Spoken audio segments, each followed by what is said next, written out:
5. E hoje nós vamos meditar sobre o discurso de Deus. Os céus declaram a glória de Deus, o firmamento proclama as obras das suas mãos. Um dia fala disso a outro dia, uma noite o revela a outra noite. Sem discurso nem palavras, não se ouve a sua voz. Mas a sua voz ressoa por toda a terra e as suas palavras até os confins do mundo. Nos céus ele armou uma tenda para o sol, que é como um noivo que sai de seu aposento e se lança em sua carreira com a alegria de um herói. Sai de uma extremidade dos céus e faz o seu trajeto até a outra. Nada escapa ao seu calor. A lei do Senhor é perfeita e revigora a alma. Os testemunhos do Senhor são dignos de confiança e tornam sábios os inexperientes. Os preceitos do Senhor são justos e dão alegria ao coração. Os mandamentos do Senhor são límpidos e trazem luz aos olhos. O temor do Senhor é puro e dura para sempre.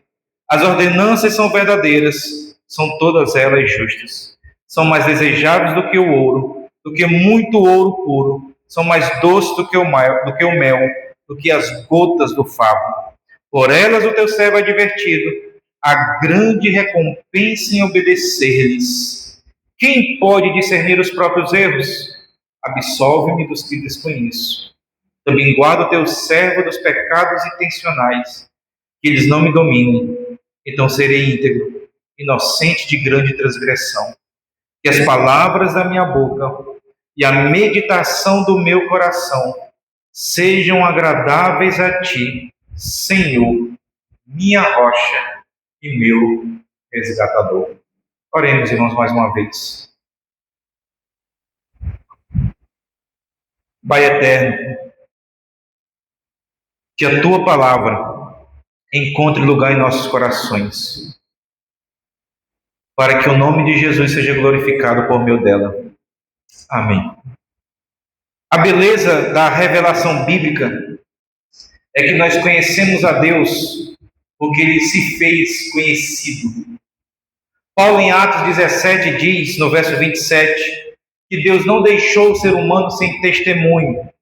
Ele diz, Deus fez isso para que os homens o buscassem e talvez tateando pudessem encontrá-lo, embora não esteja longe de cada um de nós. O salmista, ele celebra o Deus que se manifesta. Como dizia Lutero, o Deus revelados, o Deus que se revela, o Deus que tem prazer em se relacionar com o ser humano. Por isso, mostra-se a ele. O Salmo ele tem dois enfoques distintos. Deus se revela por meio da criação, que é o discurso sem palavras, e por meio da palavra, que é o discurso verbal de Deus. Depois vemos o salmista revelando o desejo do seu coração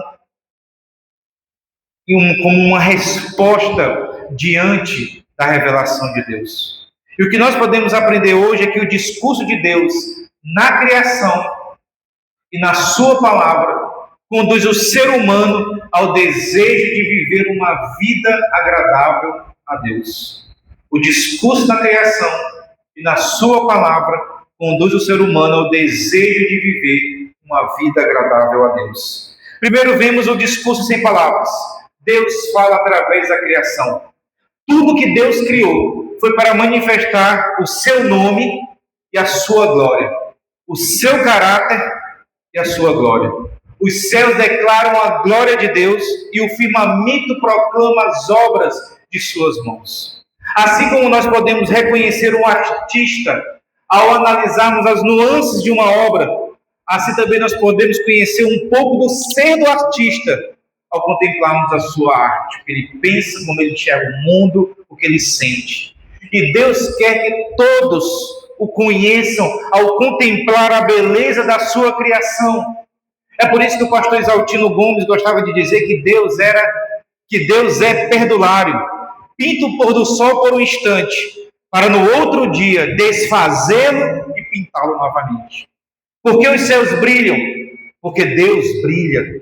Porque os astros refletem a glória de Deus. porque cada astro é apenas um brilho trêmulo da luz gloriosa de Deus. O salmista diz no verso 2 e 3 que a criação é um discurso silencioso de Deus. Um dia fala disso a outro dia, uma noite revela a outra noite, sem discurso nem palavras, não se ouve a sua voz. Mas a mensagem de Deus ao mundo sobre si mesmo é clara e inequívoca. Versos 4 e 6. Mas a sua voz ressoa por toda a terra, e as suas palavras até os confins do mundo. Nos céus ele armou uma tenda para o sol, que é como um noivo que alegremente sai do seu aposento e se lança em sua carreira com a alegria de um herói. Sai de uma extremidade dos céus e faz o seu trajeto até a outra. Nada escapa ao seu calor. Por meio de sua obra, conhecemos o seu poder, a sua majestade, a sua criatividade, o seu amor. O propósito de tudo isso é para que o ser humano se dobre perante ele e o adore. Fomos criados para a glória de Deus. Tudo quando tem fôlego, louve ao Senhor, diz o Salmo 150. No entanto, meus irmãos, essa revelação, ela não é suficiente para que o ser humano busque a Deus ou encontre ao Deus verdadeiro. Paulo afirma isso em Romanos 1, verso 19 ao 21.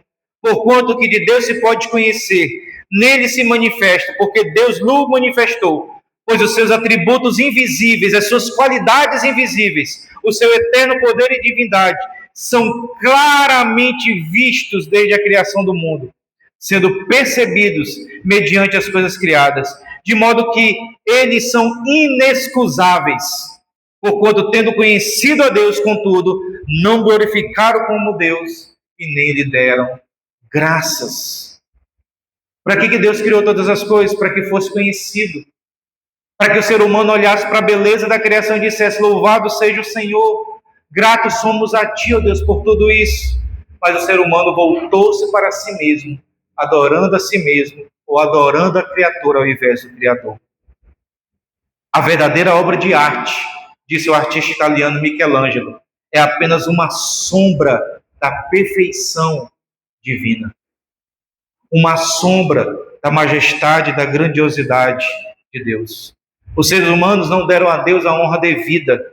Nessa bela obra de arte que é a natureza, Deus nos deu para reconhecermos sua pessoa, para buscá-lo e assim nos maravilharmos com ele.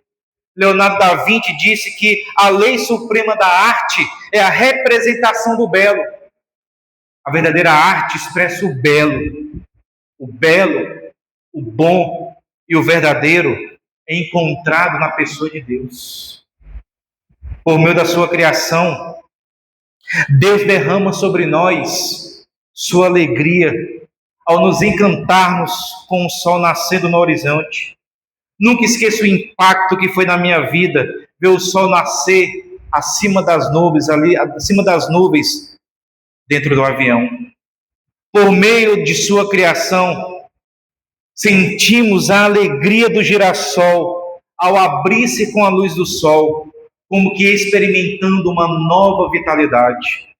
Por meio de sua criação, somos enfeitiçados com a alegria do chilrear animado dos pássaros ao início do dia. Por meio de sua criação,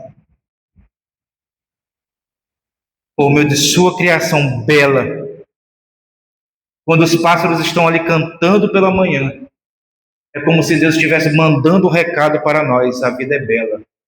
Sorria, cante. Por meio da sua criação, ficamos maravilhados com o canto de amor das baleias jubartes para atrair o seu amante. Está bem, é óbvio que também preciso dizer, para a alegria da Emily, que seria da nossa vida sem aqueles bichinhos peludos e de cores variadas, preguiçosos, mas extremamente amorosos, espaçosos, mas fofinhos, chamados gatos. Obra da criação de Deus para alegrar o nosso coração. Deus planejou tudo dessa forma para, como disse o filósofo Hans Huckmacher, estudar as obras de Deus em humildade, diante daquele que criou a ele, ao mundo, ao universo e a tudo que nele há, em obediência à sua palavra, a fim de dar glória e honra a Deus. Deus é o ponto de partida para olharmos para a sua criação e respondermos à revelação divina com o coração grato, com o coração maravilhado, com o coração responsivo. Então o salmista nos apresenta o discurso verbal. Deus fala através de sua palavra. O salmista mostra-nos agora que Deus discursa através da sua palavra. Para isso ele mostra o valor das escrituras sagradas. E é importante, irmãos, entender isso, que Deus escolheu se revelar através de palavras, através de verbos, preposições, sujeitos, predicados. É através dela que ele manifesta a sua vontade. E nós só podemos conhecer o Deus que criou a natureza através da sua palavra escrita. Ela nos aponta para que tipo de Deus devemos adorar, qual é a natureza desse Deus que deve ser glorificado. Por isso que João Calvino disse: a natureza nos revela apenas as mãos e os pés de Deus, mas as Escrituras nos revelam o seu coração. David Memphis, em seu livro Hábitos da Graça, também diz: sem a Bíblia, logo perdemos o verdadeiro Evangelho, o verdadeiro Jesus e o verdadeiro Deus. Deus fala, Deus se revela a nós, Deus se comunica conosco, e sua palavra é a sua alta expressão poderosa e autoritativa para a nossa vida. E essa palavra é que cria e sustenta. Ela é profunda e plena, não apenas porque ela é pessoal, mas porque ela revela uma pessoa, o Deus e Pai de nosso Senhor Jesus Cristo. Então ele começa dizendo que essa palavra é lei, verso 7, é a Torá, se refere à instrução de Deus. O salmista afirma que a palavra é perfeita, transmitindo a ideia de que a palavra é íntegra, sem erros. A Bíblia apresenta um Deus que se revela a si mesmo, o Deus que fala, é o Deus que não deixa os seres humanos sem um testemunho de quem Ele é, o Deus que faz a sua vontade, o Deus que se revela a nós, que se Ele não se revelasse, nós continuaríamos na escuridão, nós continuaríamos cegos, tateando sem achá-lo, escravo dos nossos pecados, de nossos desejos corrompidos e facilmente manipulados por Satanás. Porém, Deus, em sua misericórdia, resolveu se revelar, dando-nos a sua palavra, dando-nos a Bíblia Sagrada. O texto diz que ela não é apenas perfeita, mas que ela revigora a alma. É a palavra de Deus que traz ânimo. Eu estou desanimado, leia a palavra. E à medida que a lê, Deus vai envolvendo o seu coração com seu abraço quentinho e revigorando a nossa alma. Está triste? Leia a palavra, até que ela aqueça o seu coração, como aconteceu em Lucas 24, com os discípulos de Emaús. Não queimava o nosso coração, diziam eles, enquanto ele expunha a palavra de Deus. O salmista diz que ela é digna de confiança, trazendo a ideia de firmeza. Será que realmente esse é o caminho que eu devo seguir? Você acredita que Deus é confiável? Então obedeça. Não duvide nenhum centímetro sequer da palavra de Deus. Ela transforma, diz o texto, os inexperientes em sábios. Ele é um guia para viver bem. Como fazemos escolhas erradas, meus irmãos? Como nos precipitamos quando não seguimos os conselhos de Deus? Por isso que em Provérbios 2, verso 1 a 8, somos advertidos. Meu filho, se você aceitar as minhas palavras e guardar no coração os meus mandamentos, se der ouvidos à sabedoria e inclinar o coração para o discernimento, se clamar por entendimento e por discernimento gritar bem alto, se procurar a sabedoria como se procura a prata e buscá-la como quem busca um tesouro escondido, Então você entenderá o que é temer o Senhor e achará o conhecimento de Deus. Pois o Senhor é quem dá sabedoria. De sua boca procede o conhecimento e o discernimento. Ele reserva a sensatez para o justo, como um escudo protege quem anda com integridade, pois guarda a vereda do justo e protege o caminho de seus fiéis. A palavra de Deus é perfeita.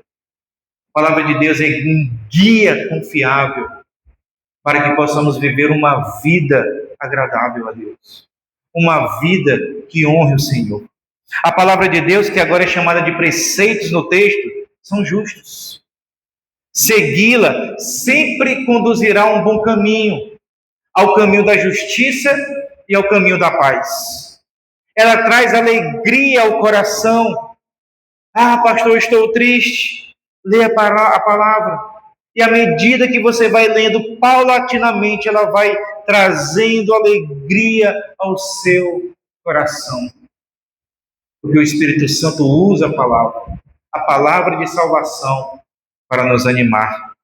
O texto ainda diz que elas são claras para o entendimento humano, que os mandamentos do Senhor não são pesados, mas trazem alegria ao coração. O temor do Senhor, que também é a sua palavra, é pura, ou seja, é a palavra que nos torna aceitáveis a Deus. João 17:17, Jesus disse: santifica-os na verdade, a tua palavra é a verdade. E no Salmo 119, verso 9, como pode o jovem manter pura a sua conduta? Vivendo de acordo com a tua palavra. O salmista também afirma que essa palavra é eterna. Jesus falou que o céu e a terra passarão, mas a sua palavra permanecerá. Todas suas promessas se cumprirão. Verso 10. A sua palavra é mais desejável do que o ouro, do que muito ouro puro. São mais doces do que o mel, do que as gotas de favo. Davi quer nos mostrar o quanto a palavra de Deus enriquece a nossa vida materialmente. E é a iguaria mais doce que aumenta o prazer da vida. Essa vida perfeita, capacitada pela palavra de Deus.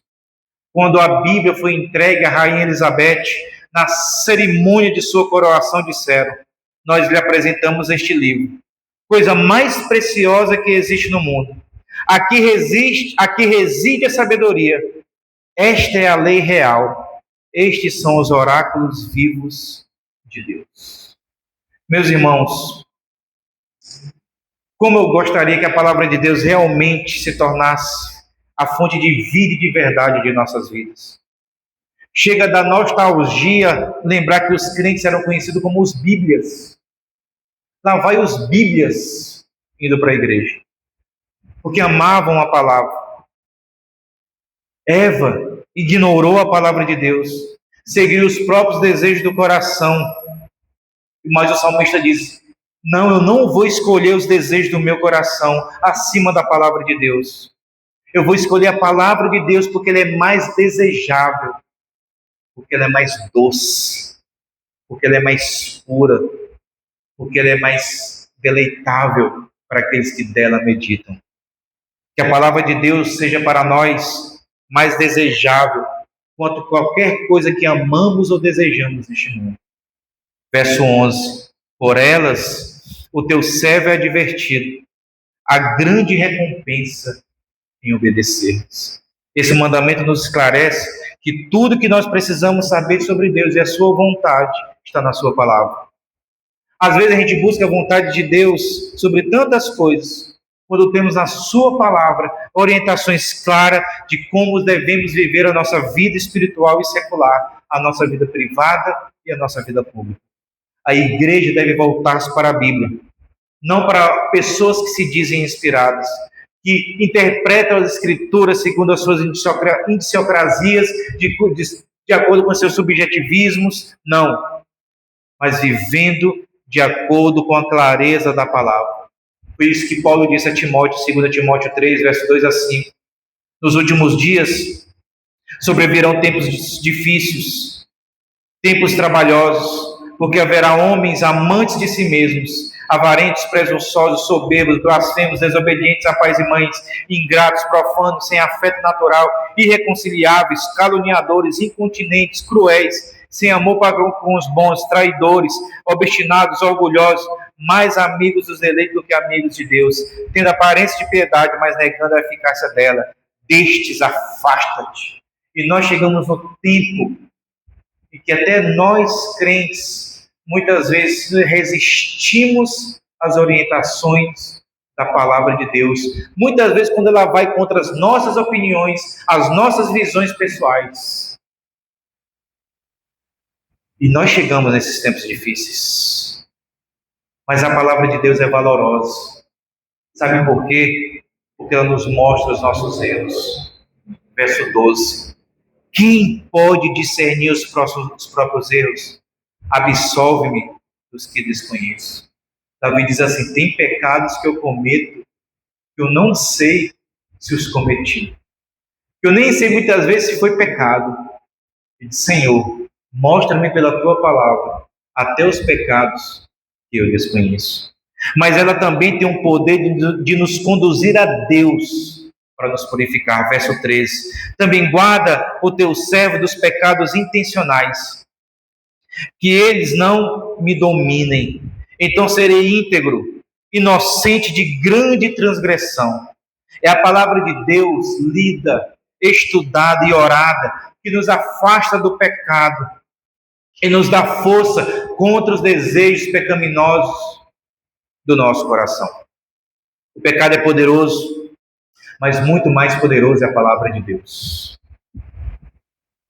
A palavra de Deus poderosamente atuando em nós, quando buscamos com dedicação total.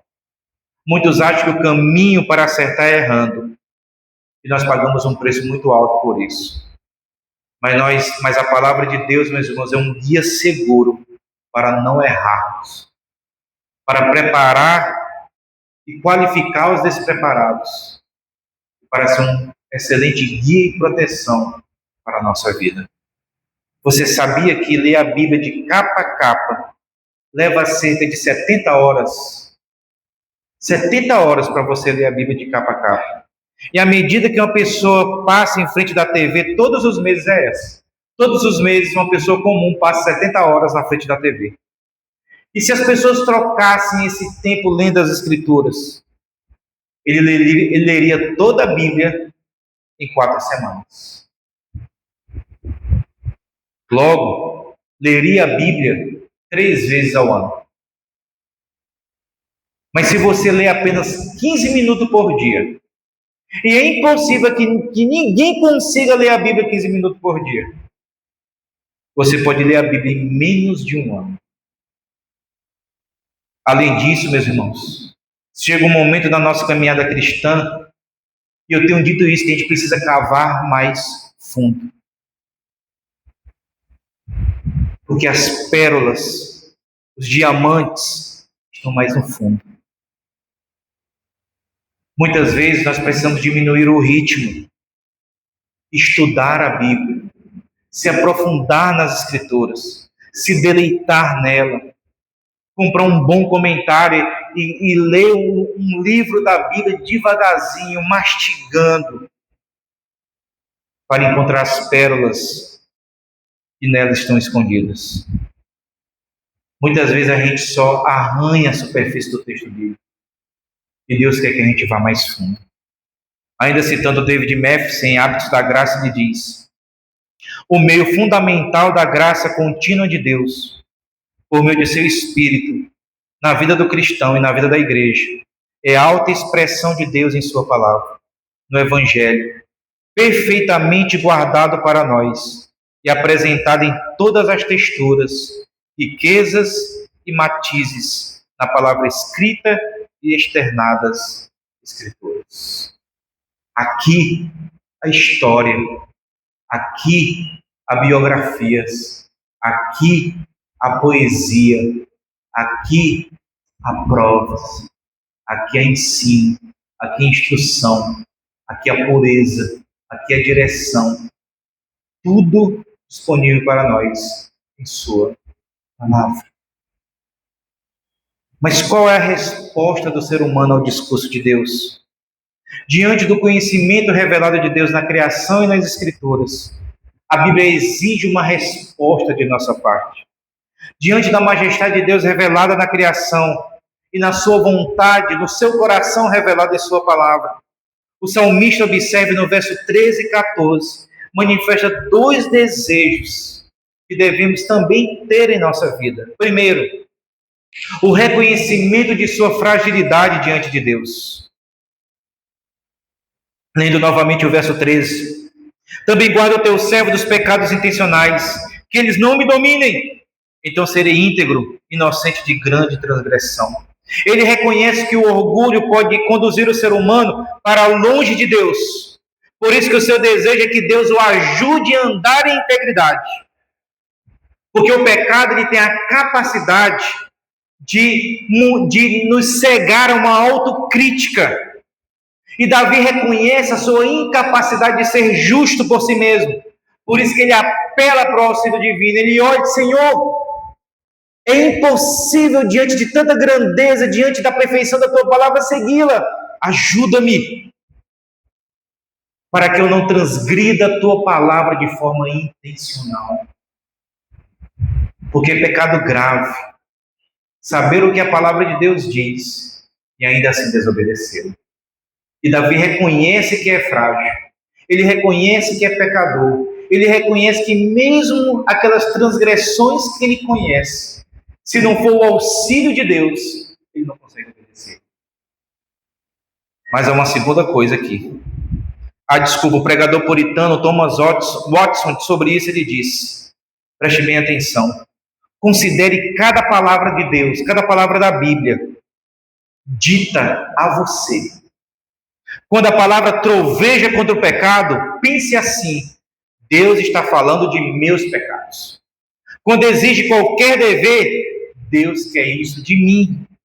Muitos afastaram a Escritura de si mesmos, como se ela se referisse apenas àqueles que viveram na época em que foi escrita. Mas se você pretende beneficiar-se da palavra, traga para junto de si.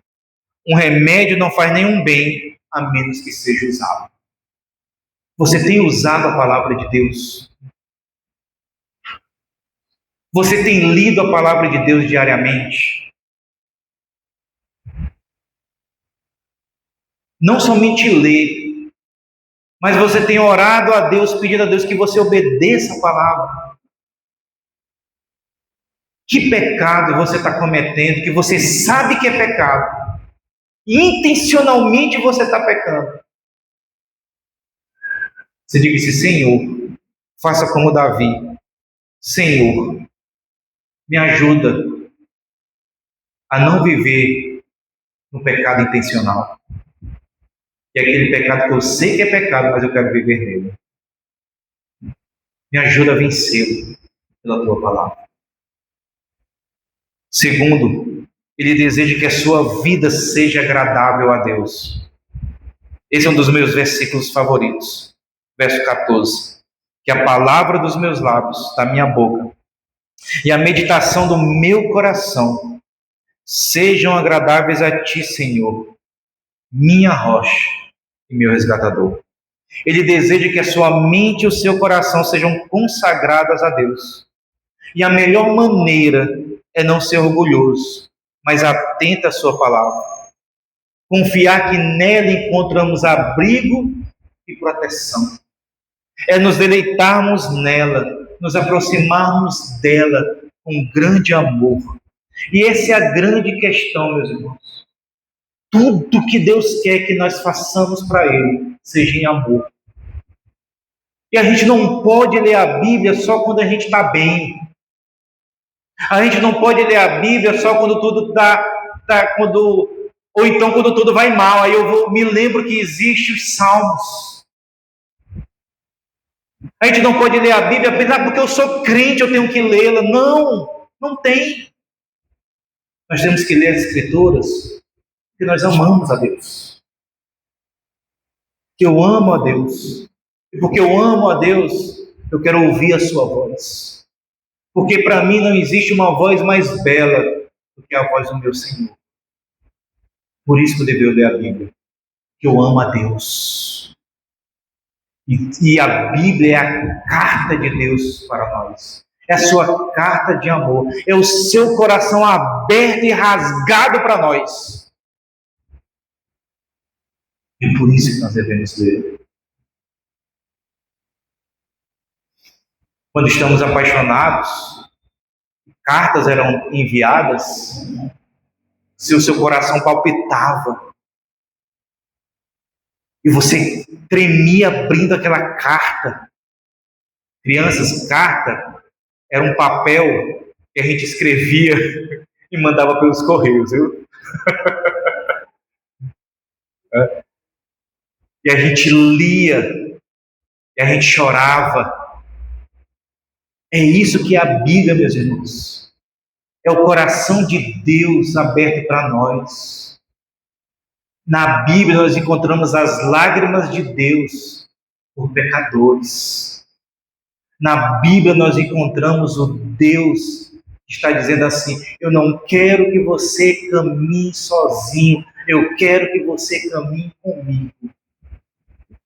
Toma a minha palavra.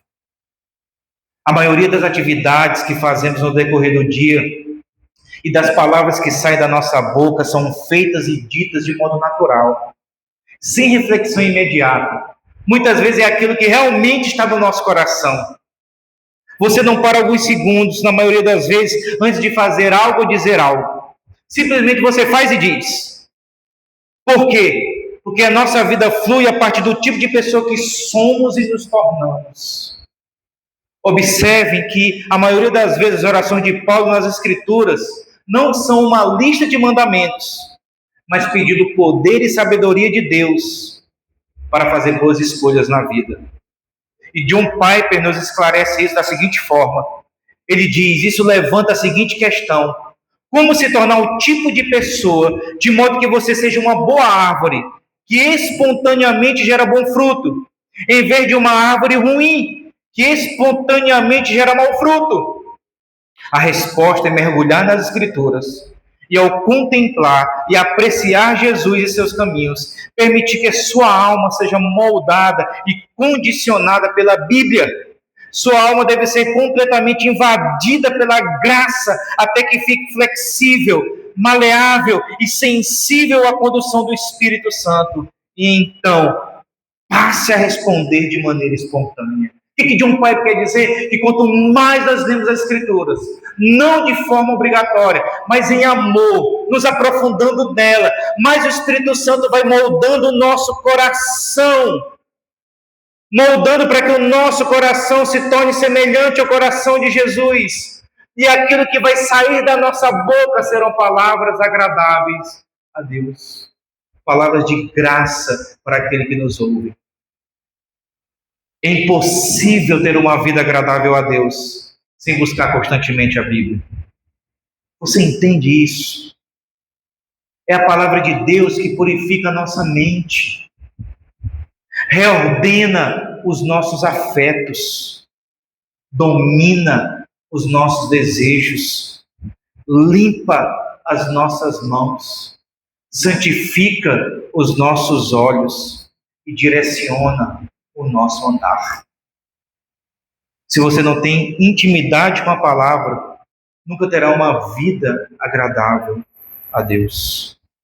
Para concluir, ou melhor, chegando ao final, em Hebreus capítulo 1, verso 1 e 2 lemos: há muito tempo Deus falou, muitas vezes e de várias maneiras aos nossos antepassados, por meio dos profetas, mas nestes últimos dias falou-nos por meio do Filho, a quem constituiu o herdeiro de todas as coisas e por meio de quem fez o universo.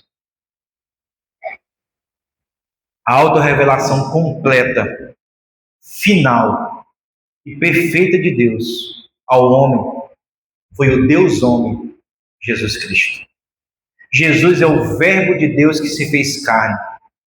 Jesus é a palavra de Deus corporificada, encarnada. É a graça encarnada.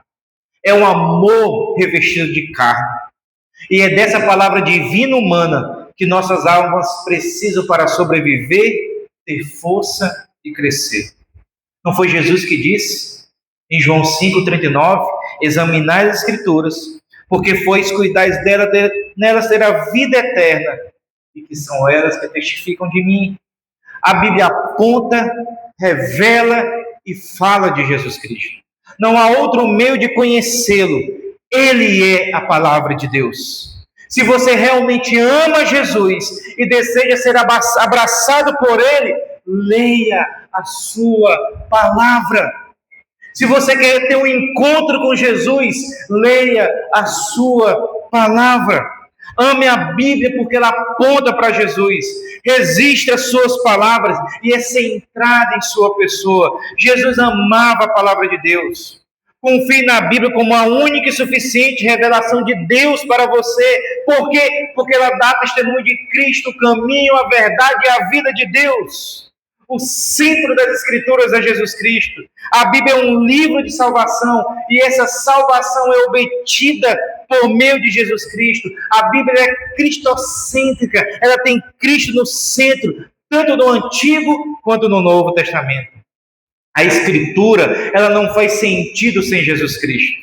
O Espírito Santo ensina a igreja as verdades de Jesus conforme registrada na Bíblia. Jesus afirmou que o único meio de o ser humano ser salvo é ouvindo, crendo e obedecendo a sua palavra. João 5,24. Na verdade vos digo, quem ouve a minha palavra e crê naquele que me enviou, tem a vida eterna e não entrará em condenação, mas passou da morte para a vida. Crer é mais do que um assentimento intelectual ou adquirir informação. É confiar inteiramente nesta palavra e se lançar sem reservas à palavra viva e encarnada na pessoa de Jesus Cristo. Meus irmãos, o Deus que cria é o mesmo Deus que salva mediante a sua palavra encarnada.